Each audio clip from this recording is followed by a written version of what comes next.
Hello നമസ്കാരം. പുതിയ വീഡിയോയിലേക്ക് എല്ലാവർക്കും സ്വാഗതം. നമ്മളിപ്പോൾ നിൽക്കുന്നത് ആലപ്പുഴ ബോട്ട് ജെട്ടിയിലാണ്. ഇന്നൊരു ബോട്ട് യാത്രയാണ്.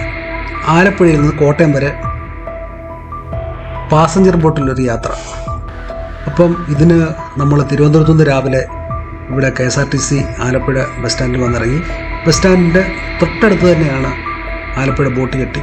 അപ്പോൾ ഇവിടെ വന്ന് അന്വേഷിച്ചപ്പോൾ ഇവിടുന്ന് ഇനി 11:30 ഒരു ബോട്ടുണ്ട് കോട്ടയത്തിന്. രാവിലെ 7:30, അതുപോലെ തന്നെ 9:30, പിന്നെ 11:30. ഇത് കഴിഞ്ഞാൽ പിന്നെ 2:30, പിന്നെ 5:15. ഇങ്ങനെയാണ് കോട്ടയത്തിനുള്ള ബോട്ട് സർവീസിൻ്റെ ടൈമിംഗ് ഒരു പക്ഷേ മാറാം. അതൊക്കെ അവരാണ് ഇടയ്ക്ക് എന്തെങ്കിലും പ്രശ്നങ്ങളൊക്കെ ഉണ്ടായി കഴിഞ്ഞാൽ അത് ക്യാൻസലൊക്കെ ചെയ്യും. പക്ഷേ ആരെങ്കിലും യാത്ര ചെയ്യാൻ വരുന്നുണ്ടെങ്കിൽ തീർച്ചയായിട്ടും നിങ്ങൾ വിളിച്ചന്വേഷിച്ചതിന് ശേഷം ടൈം നിശ്ചയിക്കുന്നതാണ് നല്ലത്. അതുപോലെ തന്നെ കോട്ടയത്തു നിന്ന് ഇങ്ങോട്ടും ഇതേപോലെ തന്നെ 7:15, 12, 1:30, 4 മണിക്ക്, 5:45 അങ്ങനെയാണ് കോട്ടയത്തു നിന്ന് ഇങ്ങോട്ടുള്ള ബോട്ടിങ്ങിൻ്റെ ടൈം. അപ്പോൾ നമ്മളിന്ന് 11:30 ഇവിടുന്ന് ബോട്ടിൽ പോവുകയാണ്. അപ്പോൾ നമ്മൾ പോകാനുള്ള ബോട്ടാണ് ഇങ്ങനെ ഇവിടെ വന്നത്. അങ്ങനെ നമ്മൾ ബോട്ടിൽ കയറി. അപ്പോൾ 11:30 ഇവിടുന്ന് വിട്ട് കഴിഞ്ഞാൽ ഏകദേശം ഒരു 2:30 ആകുമ്പോൾ കോട്ടയത്ത് എത്തുമെന്നാണ് അറിയാൻ സാധിച്ചത്. അപ്പം അത്യാവശ്യം നല്ല തിരക്കുണ്ട്. പക്ഷേ ഇരിക്കാൻ സീറ്റ് കിട്ടി. 50 പാസഞ്ചേഴ്സിനാണ് ഇത് യാത്ര ചെയ്യാനുള്ള പെർമിഷൻ ഉള്ളത്. അപ്പോൾ ഉടൻ തന്നെ യാത്ര പുറപ്പെടുകയാണ്. അപ്പോൾ നമുക്ക് കുട്ടനാടിൻ്റെ കുറേ ഭാഗങ്ങളൊക്കെ നമുക്ക് കവർ ചെയ്യാൻ സാധിക്കും ഇതേ പോകുമ്പോൾ. അപ്പോൾ അങ്ങനെ നമുക്കൊന്ന് കുറേ കാഴ്ചകളൊക്കെ കണ്ട്.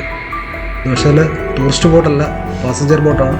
അപ്പോൾ നമുക്ക് കുട്ടനാടിൻ്റെയും ആലപ്പുഴയുടെയും ഒക്കെ സൗന്ദര്യം, അവിടുത്തെ സാധാരണ ജനങ്ങളുടെ ജീവിത രീതി, അതൊക്കെ ബോട്ടായിരുന്നു നമുക്കൊന്ന് കണ്ട് മനസ്സിലാക്കാം.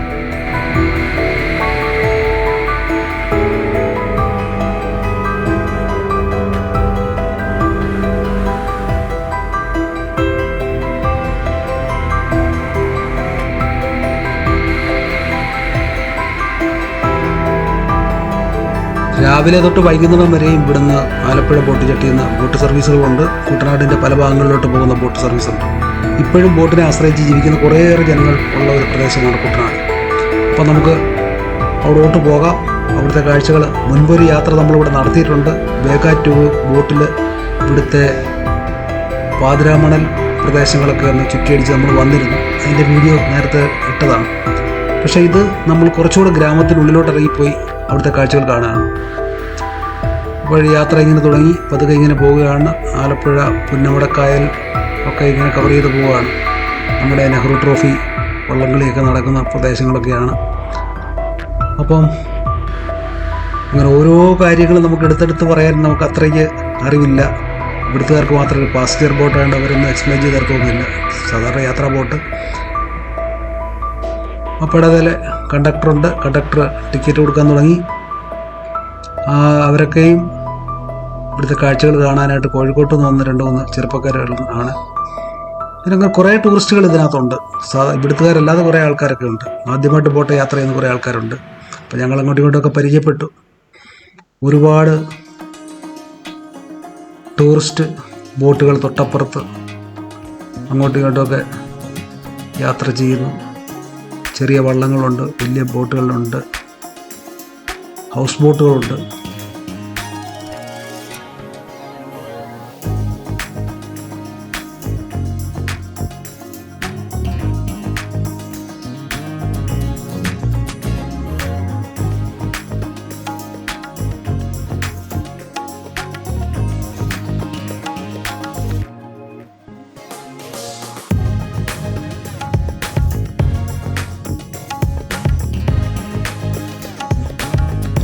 അങ്ങനെ ടിക്കറ്റ് എടുത്തു. 28 രൂപ.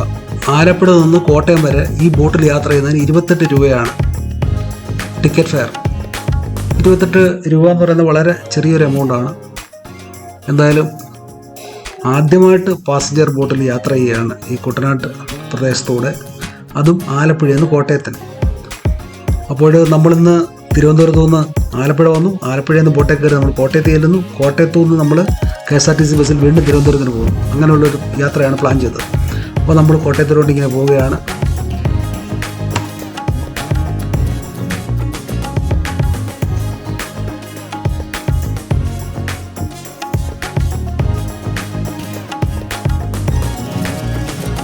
സമുദ്രനിരപ്പിനേക്കാളും വളരെ താഴെയാണ് കുട്ടനാട് സ്ഥിതി ചെയ്യുന്നത്. കൂടുതലും ആൾക്കാർ കർഷകരും കർഷക തൊഴിലാളികളും കയർ തൊഴിലാളികളും അങ്ങനെ വിവിധ മേഖലകളിൽ ജോലി ചെയ്യുന്ന ആൾക്കാർ. ഇപ്പോൾ ടൂറിസം വന്നതിന് ശേഷം കുറേയേറെ മാറ്റങ്ങൾ ഇവിടുത്തെ കുട്ടനാടിൻ്റെ പ്രദേശങ്ങളെല്ലാം തന്നെ ഉണ്ടായിട്ടുണ്ട്. ഇപ്പം തന്നെ നമ്മൾ ആദ്യത്തെ ബോട്ട് ജെട്ടിയിലെടുത്തു, സോമൻ ബോട്ട് ജെട്ടി. ഓരോ ജെട്ടിക്കും ഓരോ പേരുണ്ട്.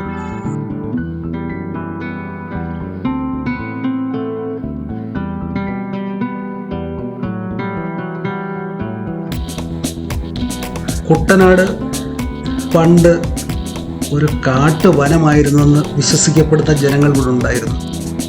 അത് പിന്നീട് കാട്ടുതീയിൽ നശിച്ച് ചുട്ടനാട് എന്ന പേരായി. കത്തിയ വനത്തിൻ്റെ സ്ഥലം എന്നാണ് അതിൻ്റെ അർത്ഥം. ഒടുവിൽ കുട്ടനാട് എന്ന് പിന്നീട് അത് മാറി എന്നാണ് പറയപ്പെടുന്നത്. സമീപകാലം വരെയും കരിനിലം, കറുത്ത നെൽവയലുകൾ എന്നാണ് ഇവിടെ അറിയപ്പെട്ടിരുന്നത്. അപ്പോൾ അതിന് ഏറ്റവും ഒരു ഉദാഹരണം എന്ന് പറഞ്ഞാൽ ഈ നെൽവയലുകളിൽ നിന്ന് കത്തി നശിച്ച കറുത്ത മരക്കഷ്ണങ്ങൾ ഖനനം ചെയ്തിരുന്നു എന്നാണ് പറയപ്പെടുന്നത്. ഈ വസ്തുത കുട്ടനാടി ആയി പരിണമിച്ചു എന്ന സിദ്ധാന്തത്തെ ശരിവെക്കുന്നതാണ്. പിന്നെ അതുപോലെ തന്നെ ഇവിടുത്തെ കുറേ സ്ഥലങ്ങളുടെ പേരുകൾ രാമങ്കരി, പുതുക്കരി, അമിച്ചക്കരി, ഊരുകരി, മിത്രക്കരി, മാമ്പുഴക്കരി, വേനകരി, അങ്ങനെ തകഴി, എടത്വ, ചമ്പക്കുളം, മങ്കൊമ്പ്, ചേന്നങ്കരി, ഇങ്ങനെ പല പല വളരെ സാമ്യമുള്ള കുറേ പേരുകളുള്ള പ്രദേശം.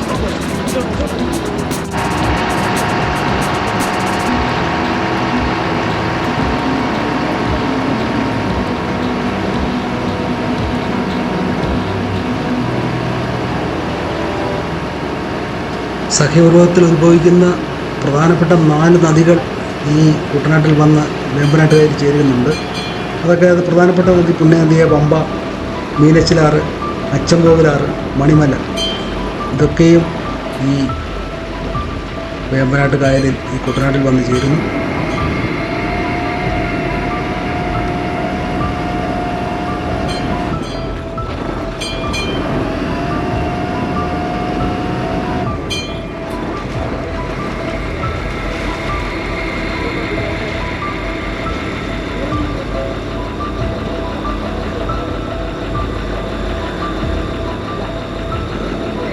നമ്മുടെ ഈ കുട്ടനാടിൻ്റെ സൗന്ദര്യം ആസ്വദിക്കാനായിട്ട് ഹൗസ് ബോട്ടിൽ 2000-5000 ഒക്കെ രൂപ കൊടുത്ത് വരേണ്ട ആവശ്യങ്ങളൊന്നുമില്ല. ഏത് സാധാരണക്കാരനും ആലപ്പുഴയിലോ കോട്ടയത്തോ ഇതേപോലുള്ള ബോട്ട് സർവീസ് ആരംഭിക്കുന്ന സ്ഥലത്ത് വന്നു കഴിഞ്ഞാൽ ആ ബോട്ടിൽ കയറി നമുക്ക് ഈ പ്രദേശങ്ങളൊക്കെ ചുറ്റടിച്ചിട്ട് വരാൻ സാധിക്കും ചെറിയ ചിലവിൽ. പക്ഷേ ഒരേ ഒരു കാര്യം ശ്രദ്ധിക്കേണ്ടതെന്ന് പറഞ്ഞാൽ, നമ്മൾ ഇപ്പോൾ ആലപ്പുഴയിൽ നിന്ന് കോട്ടയത്തിന് ഇത് 11:30 വിട്ട ബോട്ടാണ്. അപ്പോൾ നമ്മൾ ഉച്ചയ്ക്കുള്ള ആഹാരം അതുപോലെ വെള്ളം ഇത് കയ്യിൽ കരുതുന്നത് നല്ലതാണ്.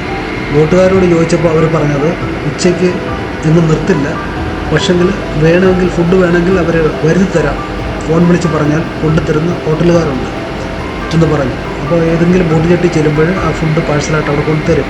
പക്ഷെ നമ്മൾ ഒന്ന് മുൻകരുതലെന്ന രീതിയിൽ കുറച്ച് ആഹാരവും അതുപോലെ വെള്ളമൊക്കെ കയ്യിൽ കരുതുന്നത് നല്ലതാണ്.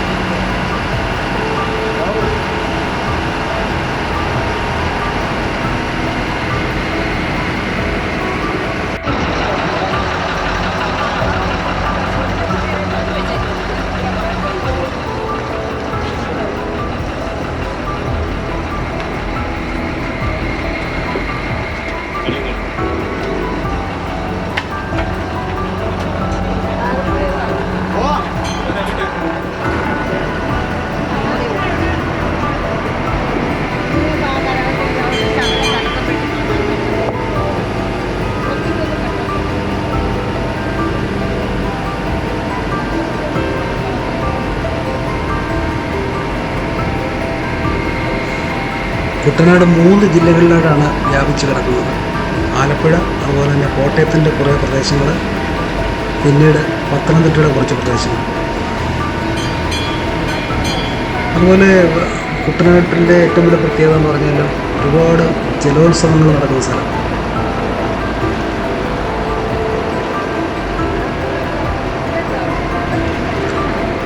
അങ്ങനെ നമ്മുടെ ബോട്ട് യാത്ര പകുതി ദൂരം കഴിഞ്ഞിരിക്കുകയാണ്. ഉച്ച കഴിഞ്ഞു, നല്ല വിശപ്പുണ്ട്, നല്ല ദാഹമുണ്ട്, എങ്ങും കടകളില്ല. ചുറ്റും വെള്ളം മാത്രം. എന്തായാലും കയ്യിൽ വെള്ളം കരുതുന്നതുകൊണ്ട് ബുദ്ധിമുട്ടില്ല. ചില സമയത്തൊക്കെ ഒരു പേടി വരും വെള്ളം അങ്ങോട്ടും ഇങ്ങോട്ടൊക്കെ തിരിയുമ്പോഴും. കാരണം ചെറിയ ബോട്ടിൽ ആദ്യമായിട്ടാണ് ഈ വേമ്പനാട്ട് കായൽ പോലുള്ളൊരു കായലിലൂടെ യാത്ര ചെയ്യുന്നത്. അത് സേഫ്റ്റി ജാക്കറ്റ് ഇടാതാണ് ഇരിക്കുന്നത്. അതാണ് ഒരു ഏറ്റവും വലിയൊരു പേടി. അത് കഴിഞ്ഞ് ആലപ്പുഴയുടെ പ്രദേശങ്ങൾ കഴിഞ്ഞ് കോട്ടയത്തോട് അടുക്കുമ്പോൾ വെള്ളത്തിന് കളർ മാറി വരുന്നു. എന്താണെന്നറിയില്ല. അപ്പം കോട്ടയത്തോട് അടുത്തപ്പം കുറേ ആഫ്രിക്കൻ പായലൊക്കെ ജലാശയത്തിലോട്ട് വന്ന് കൂടുതലായിട്ട് ആ ബോട്ട് പോകുന്ന പ്രദേശം ഒഴികെ ബാക്കി എല്ലായിടത്തും ആഫ്രിക്കൻ പായലാണ്. അത് പക്ഷേ ഒരു വേറിട്ടൊരു കാഴ്ച, നല്ലൊരു പച്ചപ്പ്, ദൂരെ വളരെ ദൂരെയുള്ള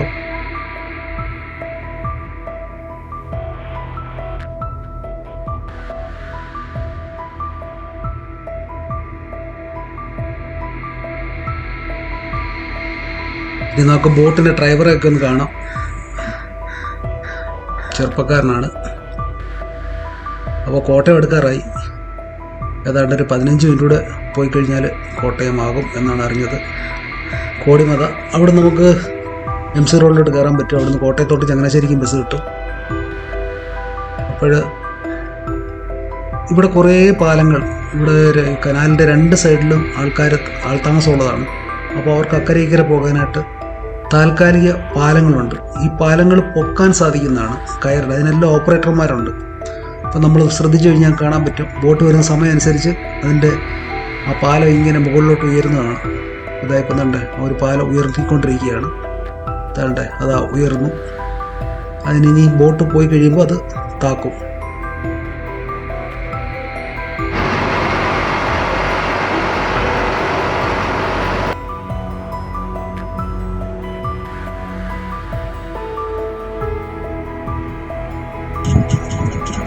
ഇവിടെയുള്ള വീട്ടുകാർക്ക് വളരെ നല്ലതാണ്. ആവശ്യമുള്ള സമയത്ത് ചൂണ്ടയിടാൻ പറ്റും. കുറേ ആളുകൾ ചൂണ്ടയിടുന്ന കണ്ടു. മീൻ കിട്ടുന്ന സമയം നോക്കി അവർക്ക് ചൂണ്ടയിടാൻ അറിയാം. ചൂണ്ടയിട്ട് വീട്ടിലേക്ക് ആവശ്യമുള്ള മീൻ അവർക്ക് കിട്ടുന്നുണ്ട്. അതുപോലെ തന്നെ ചൂണ്ടയിടലുകാർ കുറേ ആൾക്കാർ നമ്മുടെ കൂടെ ബോട്ടിൽ യാത്ര ചെയ്തിരുന്നു. അവർ മീൻ കൂടുതൽ കിട്ടുന്ന പ്രദേശത്ത് പോയിട്ട് കരിമീനെ കുത്തിപ്പിടിക്കുന്ന ആൾക്കാർ. അതെങ്ങനെയാണ് പിടിക്കുന്നതെന്ന് അറിയില്ല. അവർ പറഞ്ഞു ഇങ്ങനെ കമ്പി കൊണ്ട് കുത്തിയാണ് അവർ എടുക്കുന്നത് പറഞ്ഞു. അപ്പോൾ അങ്ങനത്തെ ആൾക്കാരുണ്ട്, യാത്രക്കാരായിട്ടുണ്ടായിരുന്നു. അവരെ പരിചയപ്പെടാൻ സാധിച്ചു. അങ്ങനെ നമ്മൾ ടൗണിനോട് കൂടുതൽ അടുത്തിരിക്കുകയാണ്. അപ്പോൾ നമ്മുടെ ബോട്ട് യാത്ര ഇന്നത്തെ ഇവിടെ അവസാനിക്കുകയാണ്. എന്തായാലും 3 മണിക്കൂർ യാത്ര. കുറച്ച് കയറിയ സമയത്ത്, യാത്ര തുടങ്ങിയ സമയത്ത് വളരെ സന്തോഷമുണ്ടായിരുന്നു. പക്ഷേ വീണ്ടും പിന്നെയും കണ്ട കാഴ്ചകൾ തന്നെ പിന്നെയും കാണാം. സെയിം കാഴ്ചകൾ തന്നെ. അപ്പോൾ കുറേ നേരം ആയപ്പോൾ അതൊരു ചെറിയൊരു ബോറിംഗ് പോലെ വന്നു. 3 മണിക്കൂർ ഒരേ സെയിം യാത്ര. പിന്നെ ഈ നട്ടുച്ച സമയത്ത് ഭയങ്കര ചൂടും. ഇപ്പം ആളുകളാരിലും യാത്ര ചെയ്യാൻ താല്പര്യമുണ്ടെങ്കിൽ കഴിവതും രാവിലെയോ അല്ലെങ്കിൽ വൈകിട്ടോ യാത്ര ചെയ്യുക. അതാണ് ഏറ്റവും നല്ലത്. ഉച്ചക്കത്തെ യാത്ര നമ്മൾ കാണാൻ വേണ്ടി ടൂറിസ്റ്റുകളായിട്ട് വരുന്നവർ ഒഴിവാക്കുന്നതാണ് നല്ലതെന്നാണ് എൻ്റെ അഭിപ്രായം. അങ്ങനെ നമ്മൾ കോട്ടയത്തെത്തി, കോട്ടയം നിന്നിറങ്ങി നമ്മളിനി തിരിച്ചു പോവുകയാണ്. അപ്പോൾ ഈ ചെറിയ വീഡിയോ എല്ലാവർക്കും ഇഷ്ടപ്പെട്ടെങ്കിൽ ലൈക്ക് ചെയ്യുക, കമൻറ്റ് ചെയ്യുക, അതുപോലെ സബ്സ്ക്രൈബ് ചെയ്യുക. അപ്പോൾ നമ്മുടെ ഈ യാത്ര ഇന്നത്തെ യാത്ര ഇവിടെ അവസാനിക്കുകയാണ്. അടുത്ത വീഡിയോയുമായിട്ട് നമുക്ക് ഉടൻ തന്നെ വരാം. അപ്പോൾ ഓക്കെ, ബൈ.